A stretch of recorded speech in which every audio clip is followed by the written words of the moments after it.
त्रेता में भगवान राम को सिर्फ 14 वर्ष का वनवास मिला था। यहाँ कलयुग में भगवान राम 500 साल का वनवास काट के आए हैं। कौन से संविधान की बात करते हैं आप? एक बात बताइए, सऊदी में अगर किसी लड़की का रेप हो जाता है ना, उसके दिमाग में वही पीतल ठोक दिया जाता है। और यहाँ पे इंडिया के अंदर 2-2, 3-3 साल एक बेचारी लड़की के रेप केस के लंबे केस चलते रहते हैं। बताओ, रामचरितमानस में लिखा है ना, कर्म प्रधान विश्व कर राखा, जो जस चाही तो तस चाखा।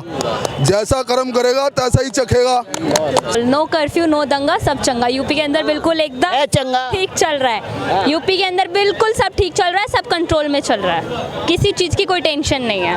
और जो माफिया थे ना, वो अतीत बन गए हैं, वो पास्ट बन चुके हैं। अब कोई प्रेजेंट और फ्यूचर नहीं है। जो फ्यूचर में खड़े होने की सोच रहे हैं, खड़े हो जाइए। योगी सरकार आपका माला लेके स्वागत करने के लिए खड़ी है।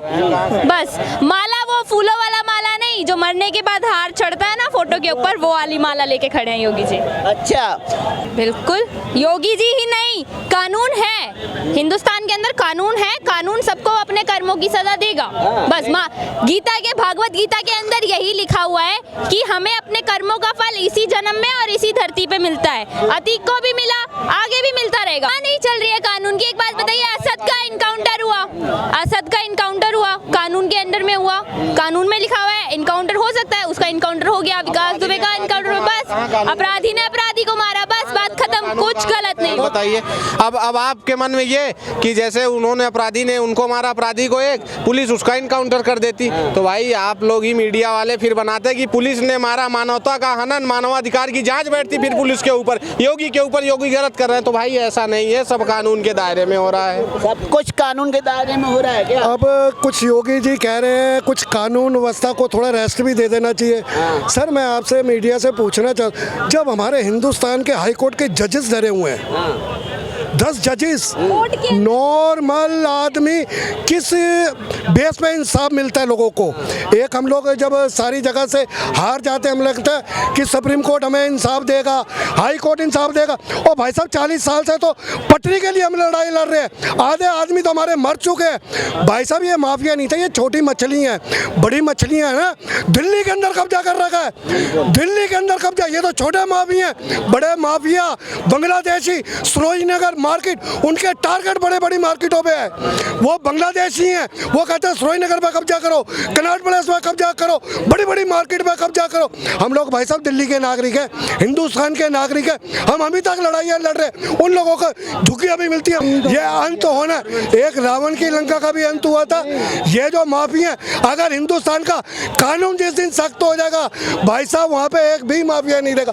ये कानून व्यवस्था जो हमारी लाचार हो चुकी है, जब हम लोग जाते हैं या मीडिया में देखते हैं 10 जजेस भाई साहब उनका केस लेने से मना कर देते हैं। हो देसी यार, आप लोगों को सैलरियाँ देते हैं, हम हराम की कमाइयाँ नहीं देते कि आप लोगों को एसी में बिठा दिया और आप 20-20 साल तक, 40 साल तक एक ही केस पे इन्वॉल्व बनते रहो। तो यहाँ से कानून चाहते 4 दिन में हिसाब किताब हो न्यायालय में। भाई साहब 4 दिन नहीं, 1 साल में इंसाफ हो। 6 में 40 साल भगवान राम मंदिर का मंदिर बनाने में हमें 40 साल लग गए सर। तो ये देखिए 500 साल।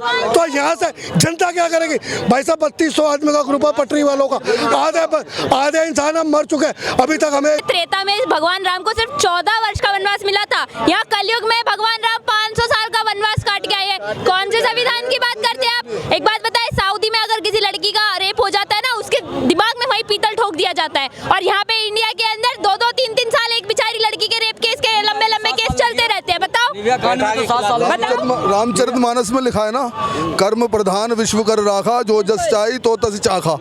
जैसा कर्म करेगा तैसा ही चखेगा करके। क्योंकि जब तक कोर्ट से ढंग से इंसाफ नहीं मिलता, उसके बाद ही आदमी फिर हथियार उठाता है, तभी मजबूर होता है। समझे? 3 लड़कों की क्या मजबूरी? जिस आदमी ने 27 पुलिस वाले बंद कर लिए थाने में, और बिल्कुल उसको जैसे क्या बोलते हैं हाईजैक कर लिए, समझे, और छोड़ नहीं रहा है। उसके बाद मतलब प्रशासन कह रहा है, मिन्नत कर रहा है, अतीक जी प्लीज छोड़ दो। ये ऐसे चलता है कोई? विपक्ष के लोग तो अभी भी हाथ जोड़ के कह रहे हैं वो तो महान आत्मा थी। हाँ, तो तभी जो बच्चे कुछ है ना, ये भी खत्म हो जाएंगे। कह रहे हैं शहीद थे, शहीद हैं। देखिए, मेरे जैसा जो है ना, मेरे बाद की जो जनरेशन है ये खड़ी है, ये बड़ी पढ़ी लिखी है और बहुत दिमाग आ गया इसका। अखिलेश यादव ने उकसा के असद का इनकाउंटर करवा दिया। अब आप पूछिए कैसे, तो फिर मैं बताऊं। पूछिए कैसे? जिस दिन हत्याकांड हुआ प्रयागराज में, पाल जी का, 2 पुलिस वाले मारे गए, गोली मारी गई। उसी दिन विधानसभा में अखिलेश यादव हंगामा करते हैं कि योगी जी आपकी पुलिस क्या कर रही है, आपका कानून व्यवस्था कैसा चल रहा है। योगी जी का आप लोगों ने स्पीच सुना होगा कि जो अतीक आप कहते हैं, अतीक समाजवादी पार्टी द्वारा पोषित माफिया है। इस माफिया को मिट्टी में मिलाने का कार्य हमारी भाजपा सरकार करेगी। उन्होंने करके दिखाया, अतीत बना दिया। अतीक स्वर्गीय कर दिया, अतीत को अतीत बना दिया, अतीत एकदम कर दिया उनका। और ये सुनिए प्रयागराज के लोग ये कह रहे हैं कि अतीक को मरवाने वाले अखिलेश यादव जी हैं। ना उन्होंने योगी को उकसाया होता और ना योगी जी ने ऐसा किया। परिवार के लोग भी यही बोल रहे हैं। जी, परिवार के लोग बिल्कुल कह रहे हैं। देखिए ऐसा है, ये अतीक और ये मर रहे तो हल्ला हो रहा है, ठीक है। ये एक मतलब वो राजनीति हो गया हिंदू मुसलमान वाली। 100 माफिया मरे हैं ना, अगर 100 माफिया मरे हैं उसमें से 66 माफिया जो है ना वो हिंदू हैं और 33 माफिया मुसलमान है। तो मतलब कि वहाँ मानव अधिकार और वहाँ राजनीति नहीं होती कोई भी। वो आपने क्यों नहीं लगा विकास दुबे अमर रहे? हम क्यों लगाएं अपराधी के लिए, हम क्यों लगाएं भाई? उसने सबसे ज्यादा ब्राह्मणों की दुबे वो है, दुबे आप हो। नहीं, मैं क्यों करूं, जाति से हम नहीं चलना। मैं तो नारे लग रहे थे अतीक अहमद अमर रहे। एक्चुअली पटना में नीतीश जी हैं ना, और लालू जी के सुपुत्र बैठे हुए हैं। वो कहते थे जब तक रहेगा समोसे में आलू तब तक रहेंगे। बिहार में लालू जेल काट रहे हैं, चारा खा गए।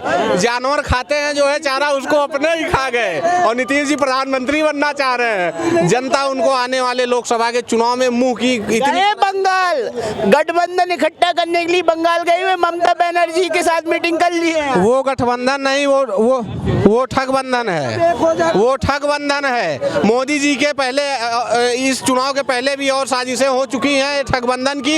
ये ठगबंधन फिर नाकामयाब होगा, फिर मुंह के खाएंगे ये लोग।